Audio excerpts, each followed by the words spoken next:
Jadi memang buat investor, yang pertama adalah memang yang pertama sekali lagi saya bilang dana itu memang dana yang siap naik turun ya, yang tidak diperlukan, yang bukan untuk keperluan lain, hanya untuk keperluan investasi yang siap terjadi perubahan, siap naik tapi juga siap turun tentunya ya.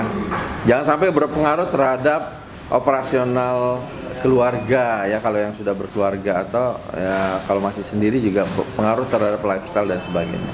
Yang pertama itu.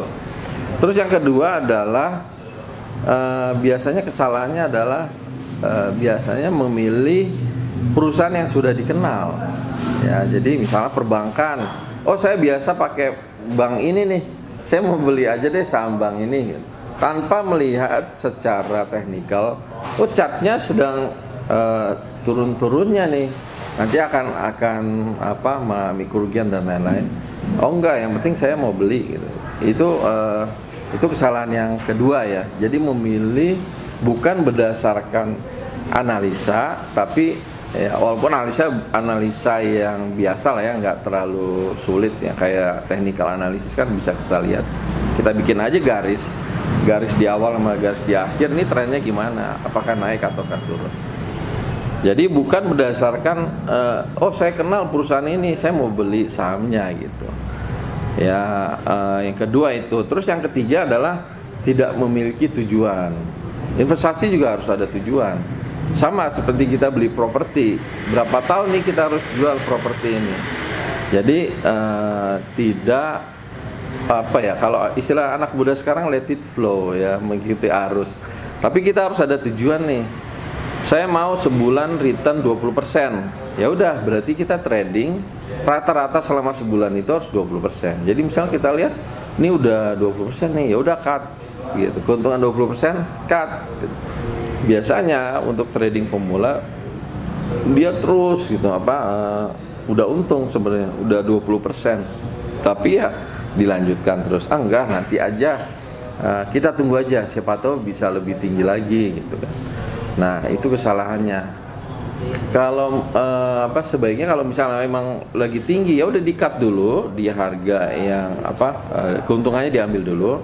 Kalau memang masih naik ya kita beli lagi, kita nanti lanjutin gitu. Nah, itu lebih aman, lebih safe dibandingkan kita tunggu dulu naik yang lebih tinggi. Itu kemungkinannya bisa tiba-tiba turun ngejeglek gitu kan, bahaya. Itu yang kita khawatirkan. Yang keempat adalah terlalu banyak dipikirin. Jadi misalnya kita beli nih saham nih, tiap hari kita lihat handphone isinya adalah cat. Waduh, ini gimana ya? Efeknya adalah pengaruh terhadap kesehatan ya kan, kemudian sosialisasinya akan berkurang. Kalau kita investasi, kalau kita berinvestasi dengan istilahnya ya cerdas gitu ya, kita nggak perlu tiap hari ngeliatin gitu ya, cukup sehari sekali penutupan misalnya, oh lagi bagus nih, ya udah saya cut gitu. Jadi tidak mendominasi kehidupan dia, karena sebenarnya investasi itu kan seperti kita passive income gitu. Kita inginnya tidak mempengaruhi lifestyle kita, tidak berpengaruh terhadap psikologis kita, nanti malah kesehatannya terganggu kan, bahaya. Untungnya nggak seberapa, ternyata penyakitnya makin banyak. Jadi ya kita tetap kita pantau, tapi tidak terlalu paranoid ya. Itu biasanya yang buat pemula seperti itu. Tapi juga nggak hanya pemula sebenarnya, banyak trader yang selalu mantau gitu tiap hari. Kalau memang pekerjaannya dia sebagai full investor, ya nggak masalah gitu kan. Kalau kita misalnya punya pekerjaan kantor, karena ini sebenarnya seperti passive income, kita tetap bekerja seperti biasa kita bekerja di kantor, tapi juga kita ada tambahan.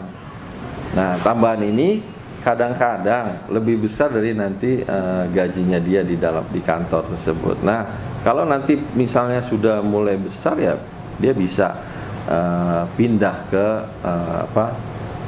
full time investor, karena ya seperti kita lihat investor-investor itu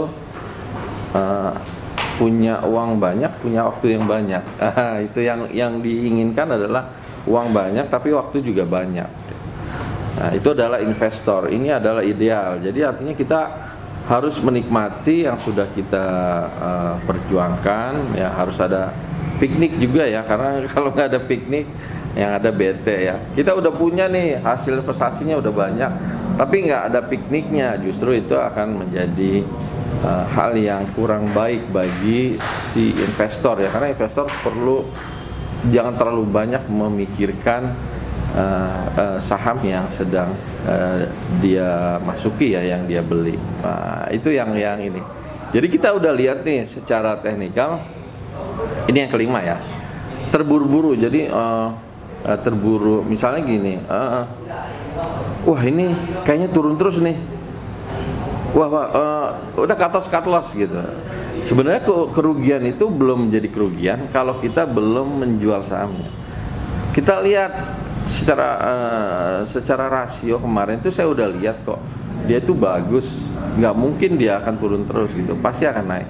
Nah, saham yang seperti ini secara fundamental bagus, secara grafik juga sebenarnya bagus, tiba-tiba dia turun, kita lihat dulu apa nih pengaruhnya. Karena sebenarnya saham itu dipengaruhi selain dari fundamental dan teknikal, sebenarnya ada lagi dari environment dan rumor. Biasanya ada rumor, misalnya perusahaan ini mau dibeli perusahaan yang lain misalnya. Rumor-rumor itu yang sebenarnya mengkoreksi dia sedikit turun. Investor baru biasanya tiba-tiba langsung dijual gitu, tidak menunggu dulu. Ini hanya ada, ini karena pengaruh rumor nih. Nah, biasanya kita tinggal searching, sekarang sudah mudah ya, ada Google. Kenapa ini ada penurunan, padahal secara kita lihat rasionya dua tadi udah bagus, trennya juga bagus, ternyata kok ada turun, ternyata ada rumor. Nah itu biasanya kita abaikan, nanti suatu saat dia pasti akan naik lagi setelah rumornya tidak terbukti. Ya biasanya kan entah akuisisi lah, entah itu dia mau hengkang lah, mau dibeli sama luar negeri dan sebagainya. Itu yang yang buru-buru ya, buru-buru cut loss gitu. Terus juga untung belum sesuai dengan keinginan dia, misalnya 20%, buru-buru langsung, udah untung nih, langsung potong. Nah itu biasanya kecenderungan dari seorang pemula. Tapi memang itu bisa hilang dengan sendirinya ketika kita mulai melakukan trading tersebut. Lama-lama nanti akan hilang sendiri. Di awal memang sulit ya, sama seperti kita naik sepeda, pasti akan jatuh dulu. Lama-lama akhirnya sudah mengetahui saham itu seperti ini ya flow-nya. Lama-lama kita akan terbiasa dan tidak selalu melihat, tidak terburu-buru dan sebagainya, sehingga keuntungan yang kita peroleh bisa lebih banyak.